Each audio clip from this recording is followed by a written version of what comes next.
drag racing. It's another dimension. Two cars dice for a quarter mile. Insanely powerful machines pushed to the bizarre limits of performance.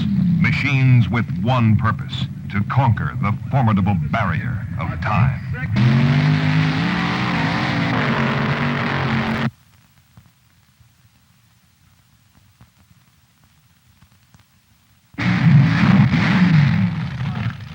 Labor Day at Indianapolis.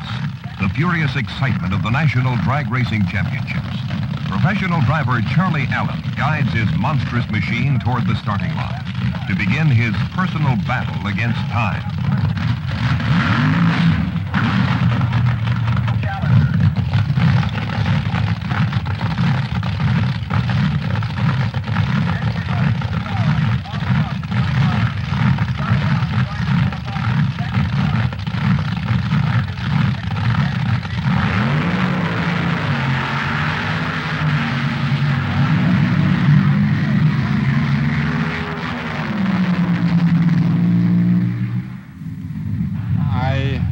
Never stressed to go fast. I've always just liked to win races and go quick.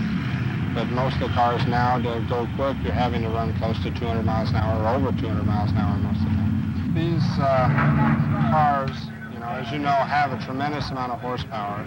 We've got about 1,600 horsepower, which is comparable to what they have in the fuel dragsters. And as you know, they're fiberglass bodied cars, so they look like stock cars. I think it's extremely exciting to drive one. It's been sort of an evolution with me. I started driving stockers in 1965, and each year we've gone a little faster and a little faster, and I haven't really noticed the change as being a drastic, all of a sudden I've got 1,600 horsepower change. In 1965 we had 450, 500 horsepower, and then it went to 700 horsepower and on its way up. So it hasn't been a big change for me to get in a car like this and drive it, but it is very, very exciting. The business of drag racing is very hard. It's a lot of work, many long hours, a lot of concentration, and a lot of promoting. And if you don't, you better do them all or you won't be a success in it.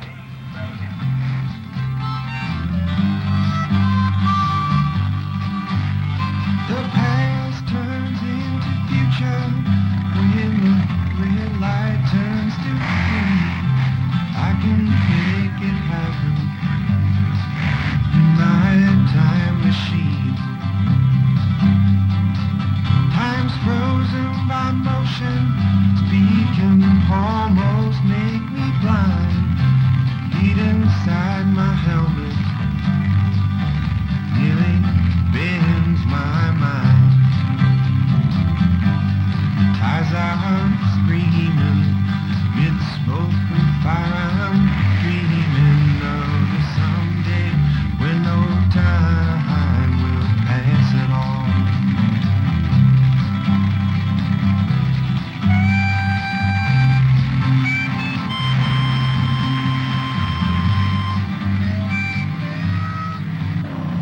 Indianapolis Raceway Park is little more than a strip of asphalt, cluttered with fierce, flame-belching automobiles, driven and maintained by men whose love affair with machinery is legendary. Nearly 2,000 of them have come to Indy to participate in the National Hot Rod Association's annual championships and to race in brief, flat-out bursts for more than $100,000 in prize money and trophies in a myriad of classes and categories. 10.77.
challenge is simple: to travel the quarter-mile track in the briefest possible time.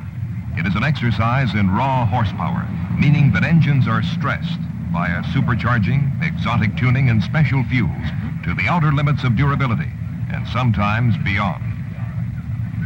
Once the potent mixtures have been loaded into the fuel tanks, the car is driven through a bath of household bleach in order to cleanse the tires of foreign matter that might impede traction. When success or failure is based on particles of seconds, nothing is left to chance.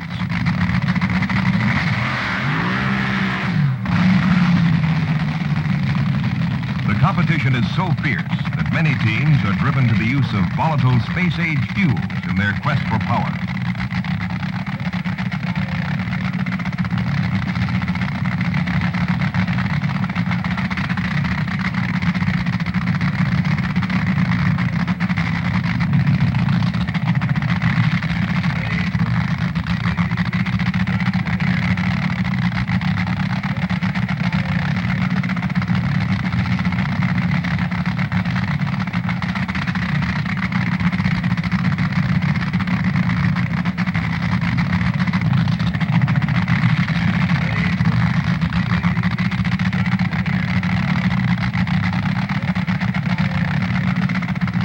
Life is measured in terms of seconds, merely long enough to thrust the machines 1,320 feet in a cataclysmic burst of energy.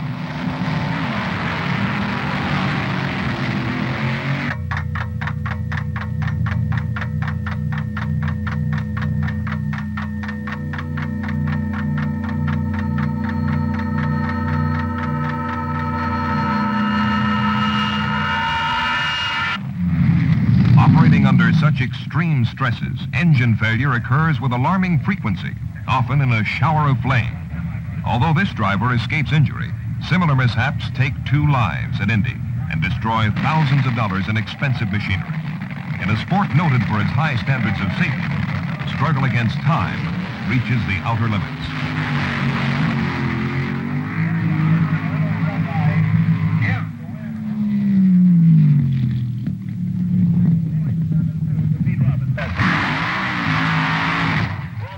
Funny cars, as they're called, operate in a limbo between fantasy and reality. Externally, they resemble normal street automobiles, but their thin fiberglass shells cover sparse tubular frames and gigantic engines. They are nearly as fast as the pure dragsters, and their wicked displays of noise and speed make them great favorites among the crowd.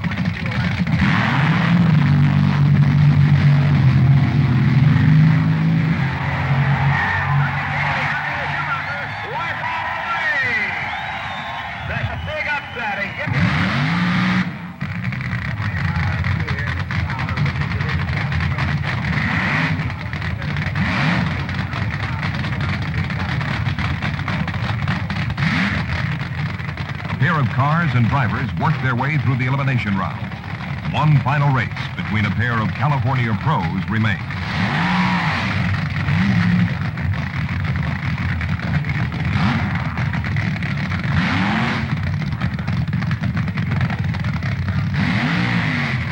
Danny Ungaius, driving a machine that resembles a Mustang sports coupe, will face Rich Saroyan at the wheel of a sparkling red Barracuda-bodied creation. The two drivers' rivalry is old and intense. Their cars' speeds are almost equal.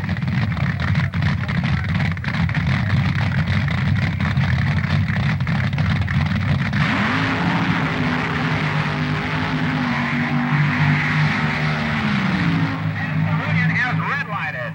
Rich Saroyan red-light. The winner is Danny Ungaius. Mickey Thompson wins. Let's read the numbers. A lap time for Big John. Saroyan appears to win, but has left the line a millisecond early, causing his disqualification. Although he makes the run with an elapsed time of 7.24 seconds with a speed of 204 miles per hour, his error in judgment cost him the race.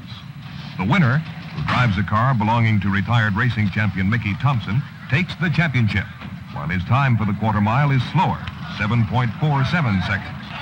Drag racing demands great speed, but punishes the overeager who violate its fail-safe electronic starting system. Today, Danny Ungaius observed rules and won, ironically by being slower.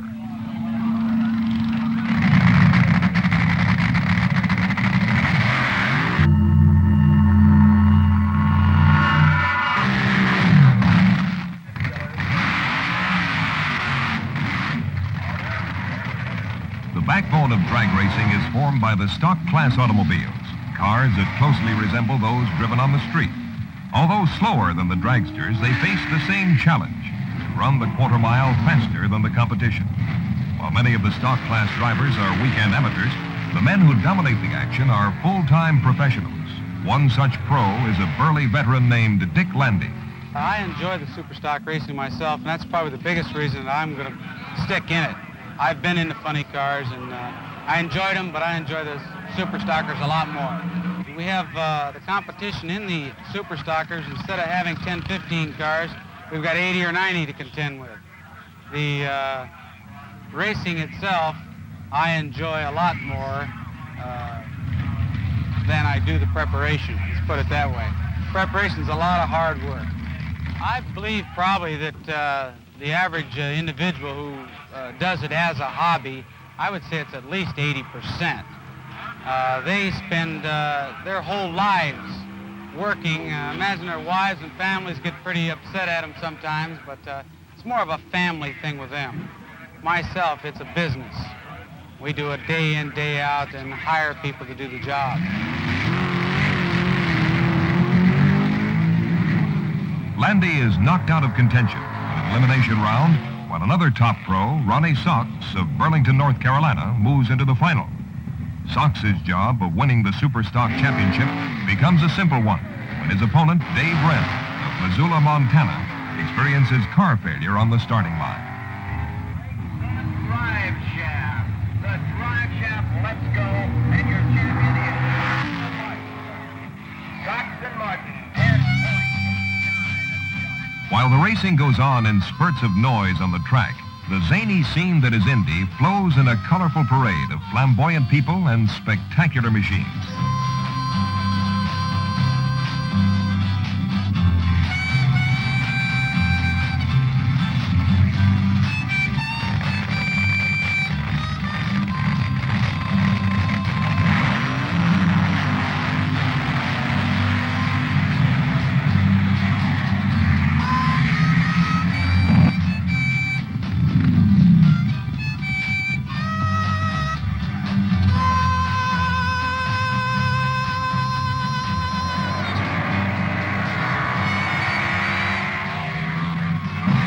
Behind the pop art at Indy lies the deadly serious world of fuel dragster competition. A world filled with driving greats like Don the Snake Prudhomme and Don Big Daddy Garlitz. I've been doing it now for about 8 years, and every year they get faster and stronger, and they come out with new equipment and 2-speed transmissions for fuel dragsters, which a couple of years ago you never even think of something like that. So it does excite me every year. It's something new to happen, and it's something new to look forward to. The cars are turning today with the 650s and the 230-mile-an-hour runs. The horsepower has to be fantastic. It may be approaching 1,700 horsepower on some of these cars, really turning fast times. Within about 6 months ago, a couple of fellows dropped into the 660s, and I thought that was a national event where we got A #1 clocks and timing it in run one. That's when you do it. In this sport as it is right now, the machine probably is playing about 20% of the performance of the cars, and I'd say the man is about 80. Now, when drag racing first got started, the machine played about 80% and the driver about 20, and it has moved to the new position in the last, say, 5 years, because it's so important how the driver drives his machine and responds to the way the machine reacts. When I used to drive a car from somebody, before I paid for it myself, I used to think it was about 50-50, but now I'm afraid it's about 70-30 for the machine. You've got to have the top running machine to compete, especially against people like Garlitz and Tom McEwen and so on. It's when you come to the start line, you better be ready, so you got to have the good equipment. They've gotten cars out of the junkyards, old model cars, I'm talking about old model, I mean, 10, 12 years old. And they've just completely hampered these cars. They ride on trailers. They get worked on 7 days a week. No dust can settle on these cars. They never go out into the rain. About 2 years ago, I guess it was then now, I had desire is to go to Indianapolis. I want to drive a speedway car. But drag racing is growing with such leaps and bounds till it just, I have no time to do anything else, and I'm building a funny car right now, and I'm building another fuel dragster, so it's really hard to get out of it, plus I love it. This is the world Prudhomme loves. Speeds over 230 miles per hour, brutal G-loads punishing his body, and the fearsome challenge of trying to control a machine that resembles a guided missile more than an automobile.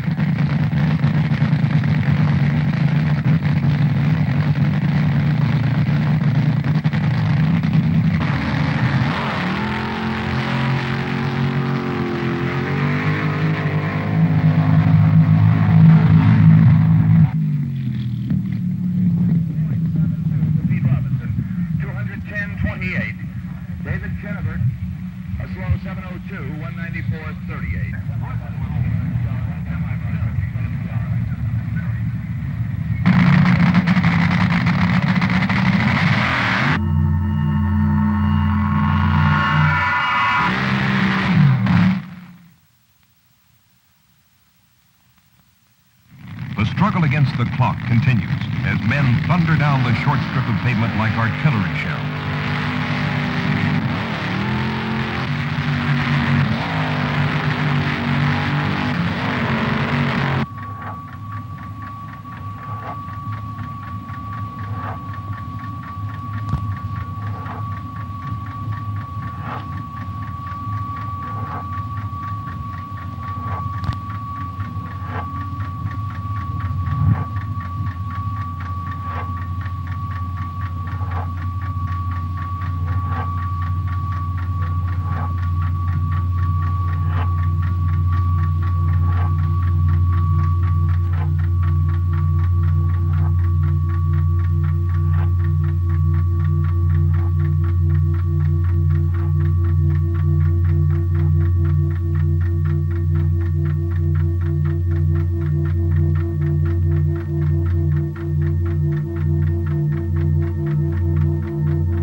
Time machines reduce racing to the most basic dimension. It is a flat-out proposition, without mercy for the opposition or one's equipment. Sometimes things break under this oppressive strain. In the semi-final race, Prudhomme wins, but this crew plus a slight reprieve due to a rain shower give him time to install a replacement engine.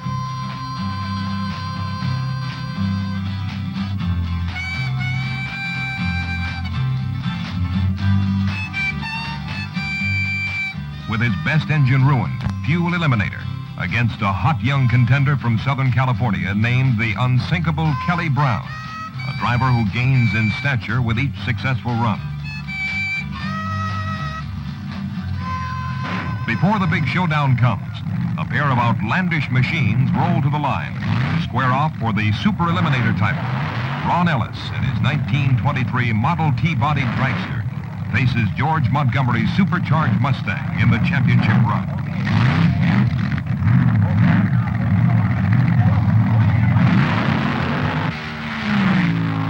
Montgomery wins a tight race, running 164 miles per hour in the process. A pair of gas dragsters driven by Dominic Santucci and Phil Hobbs stage for the Top Gas Eliminator Championship. Identical to the mighty fuel dragsters, except that their engines run on pump gasoline, the gassers are nearly as quick as their more powerful cousins.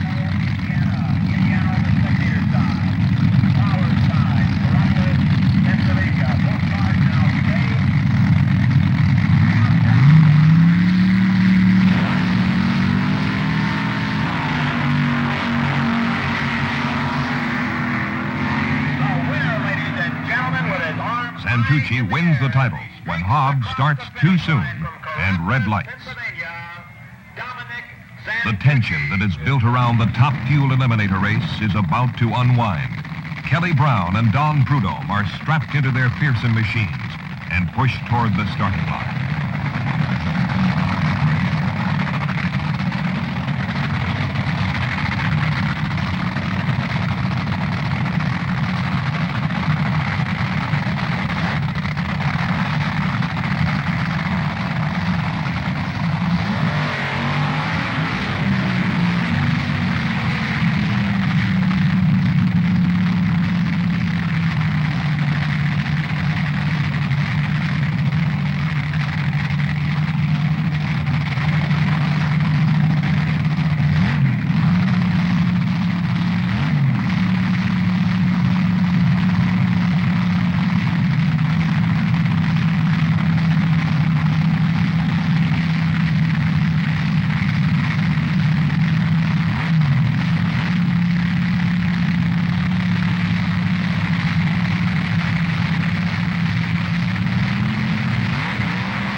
Brown cannot withstand the determined charge of Prudhomme, who wins a second Nationals crown. He streaks through the quarter mile in 6.51 seconds, hitting a top speed of 223 miles per hour. Elated at his victory, which looked so improbable in the face of his mechanical woes only hours earlier, Prudhomme celebrates with his crew and his opponent.